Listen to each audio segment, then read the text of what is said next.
ગુજરાતીઓના favourite એટલે ઢોકળા. પછી live dhokla હોય, ખાટા ઢોકળા હોય કે ખમણ ઢોકળા હોય.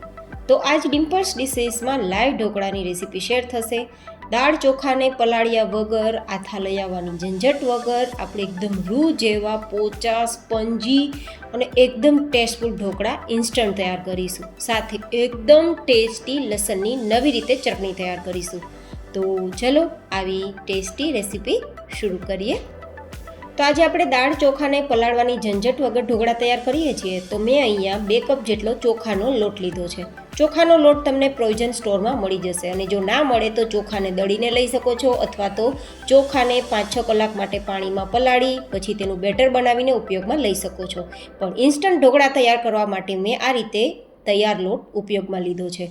સાથે 1 કપ જેટલો ચણાનો લોટ લીધો છે. તમે અહીંયા ચણાની દાળને ગ્રાઇન્ડ કરી પાવડર તૈયાર કરીને લઈ શકો છો, અથવા ચણાની દાળને પલાળી અને પછી તેનું બેટર બનાવીને ઉપયોગમાં લઈ શકો છો.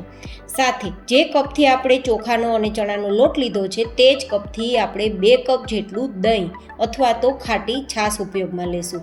અહીંયા તમારી પાસે ખાટી છાશ કે ખાટું દહીં અવેલેબલ ના હોય તો તમારે મોળી છાશ કે મોળા દહીંની સાથે 1 લીંબુનો રસ નીચોવવાનો રહેશે, જેથી તે ખટાશ આપી દે. સાથે ટેસ્ટફુલ વેરાયટી તૈયાર કરવા માટે 2 ચમચી જેટલું આદુ અને મરચાંની પેસ્ટ ઉમેરીશું. મેં લસણનો ઉપયોગ નથી કર્યો, તમે લસણની પેસ્ટ પણ ઉમેરી શકો છો. સાથે 1 થી 1.5 નાની ચમચી જેટલું નમક ઉમેરશું, 1 નાની ચમચી જેટલો હળદર પાવડર અને અડધી નાની ચમચી જેટલી હિંગ ઉમેરીશું. તમે અહીંયા થોડું તેલનો ઉપયોગ કરી શકો છો, હું તેલ નથી ઉમેરતી. હવે બધું સરસ મિક્સ કરીશું. પહેલાં આપણે પાણીનો ઉપયોગ નહીં કરીએ, જે આપણે 2 કપ જેટલું દહીં ઉમેર્યું છે ને તેમાં જ મિક્સ કરવાની ટ્રાય કરીશું. પછી જરૂર લાગે તેમ આપણે પાણી ઉમેરશું, પણ પાણી ગરમ હોવું જોઈએ. ગરમ પાણીનો ઉપયોગ એટલા માટે કરવાનો છે કે આપણે ઇન્સ્ટન્ટ ઢોકળા બનાવીએ છીએ ને, તો ઢોકળાને એકદમ સ્પંજી તૈયાર કરશે, જાળીદાર તૈયાર કરશે ને રૂ જેવા પોચા તૈયાર કરવામાં હેલ્પફુલ થશે. તો હવે આપણે થોડું થોડું ગરમ પાણી ઉમેરતા જશું અને ઇડલી અને ઢોસાની કન્સિસ્ટન્સી હોય તેવી કન્સિસ્ટન્સીવાળું બેટર તૈયાર કરીશું. જરૂર મુજબ જ પાણી ઉમેરવાનું, નહીં તો બેટર પાતળું થઈ જશે તો ઢોકળા બરાબર તૈયાર નહીં થાય.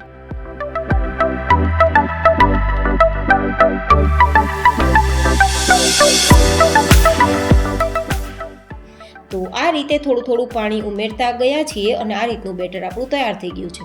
બેટર તૈયાર થયું છે કે નહીં તે ચેક કરવા માટે આ રીતે ધાર કરવાની. નીચેની તરફ આપણી એક ધાર થવી જોઈએ, તો સમજવાનું આપણું બેટર તૈયાર થઈ ગયું છે. હવે ઢોકળા બનવા માટે બેટર તૈયાર નથી, કારણ કે થોડી વાર માટે આપણે ઢાંકીને સાઈડ પર રાખી દઈશું, જેથી આપણું બેટર થોડું ફૂલી જાય, કેમ કે ચોખાનો દાણો છે ને તો ફૂલવા માટે સમય દેવો પડશે. તો ઢાંકીને 15 મિનિટ સાઈડ પર રાખી દઈએ. ત્યાં સુધીમાં આપણે એક લસણની ચટણી તૈયાર કરી લેશું. તો મિક્સર જારમાં લગભગ અડધા કપ જેટલું આપણે લસણની કળી લેશું. મુઠ્ઠીથી જોઈએ તો 2 થી 2.5 મુઠ્ઠી જેટલું આ લસણ હશે, અને કપથી અડધા કપ જેટલું તમે વધઘટ કરી શકો છો. સાથે અહીંયા આપણે 1 નાની ચમચી જેટલું નમક ઉમેરીશું. નમકનું પ્રમાણ થોડું અહીંયા વધારે રહેશે ચટણીને ટેસ્ટફુલ બનાવવા માટે. સાથે 2 નાની ચમચી જેટલું કાશ્મીરી લાલ મરચું પાવડર ઉમેરીશું, જેથી કલર સારો આવે. અને લગભગ 3 થી 4 મોટી ચમચી જેટલું ગરમ પાણી ઉમેરી અને એક પેસ્ટ તૈયાર કરી લેશું.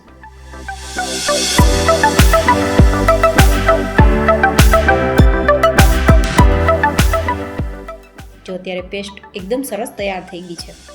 હવે આપણે આ ચટણીને થોડી વધારે ટેસ્ટફુલ તૈયાર કરવા માટે અને લાંબા સમય સુધી આ ચટણી બહાર રાખીને, એટલે કે ફ્રીજમાં રાખ્યા વગર પણ સારી રહે તે રીતે બનાવવા માટે આપણે થોડું તેલ ગરમ કરીશું. લગભગ 5 થી 6 મોટી ચમચી જેટલું.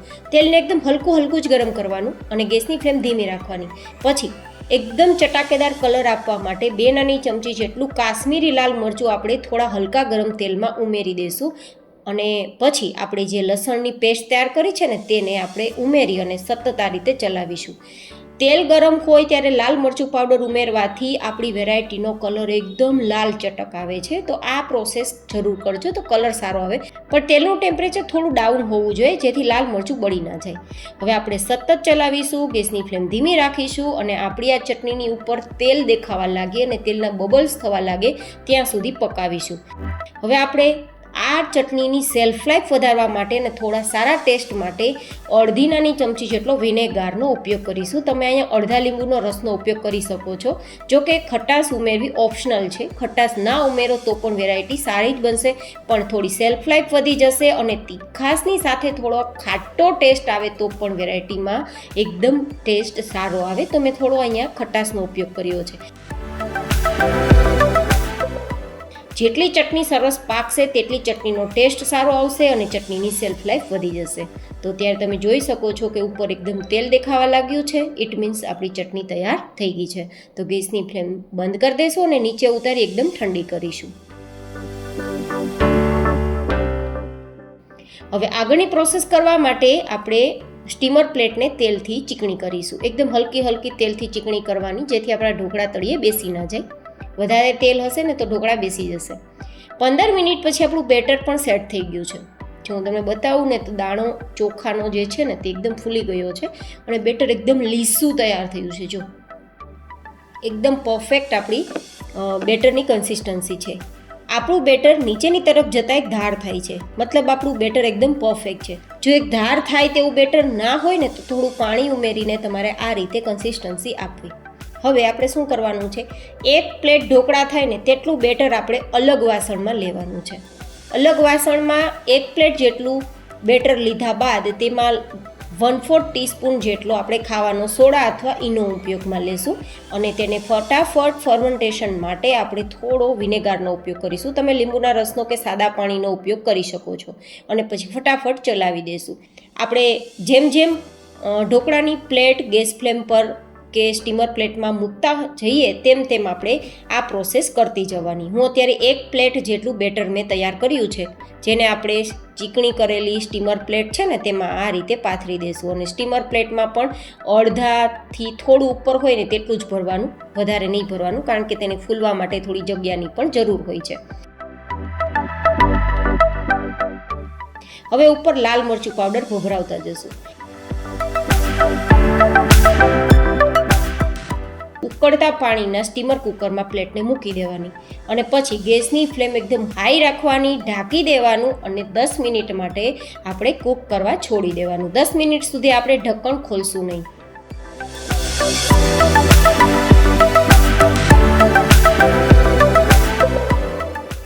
દસ મિનિટ પછી આપણે એકવાર ચેક કરી લેવાનું કે ઢોકળા આપણા અંદરથી કૂક થયા છે કે નહીં.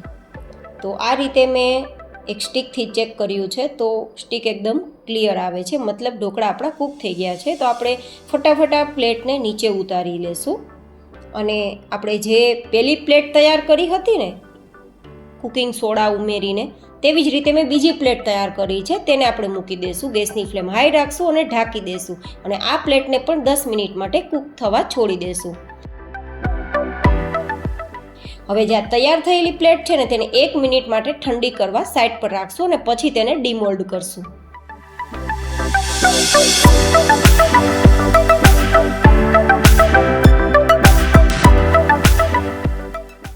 હવે આપણે ઉપરથી થોડા ઢોકળાને શાઇનિંગ માટે તેલ લગાવીશું. જો કે તેલ લગાવવું ઓપ્શનલ છે, પણ લાઈવ ઢોકળા થોડા શાઇનિંગવાળા જ હોય છે, તો એકદમ લાઇટ વેટ તેલ લગાવશું, જેથી ટેસ્ટફુલ પણ લાગશે અને શાઇનિંગવાળા ઢોકળા લાગશે અને ખાતી વખતે મોંમાં બિલકુલ ફસાશે નહીં તેવા તૈયાર થશે.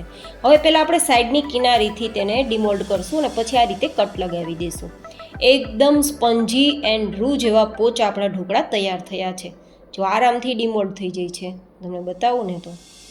અને ઉપરથી શાઇનિંગ સાથે તૈયાર થયેલા આપણા ઢોકળા એકદમ સ્પંજી છે. જો આ રીતે હું દબાવું ને તો ફટાફટ તે ઉપર સુધી આવે છે અને જાડી પણ કેટલી દેખાય છે તમને જુઓ. પરફેક્ટ ઢોકળા તૈયાર થયા છે.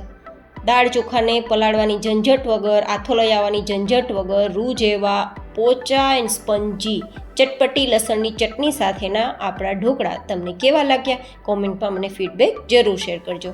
ફરી મળીશું નવી જ એક ઇન્ટરેસ્ટિંગ રેસિપી સાથે. ત્યાં સુધી stay healthy, stay happy, take care.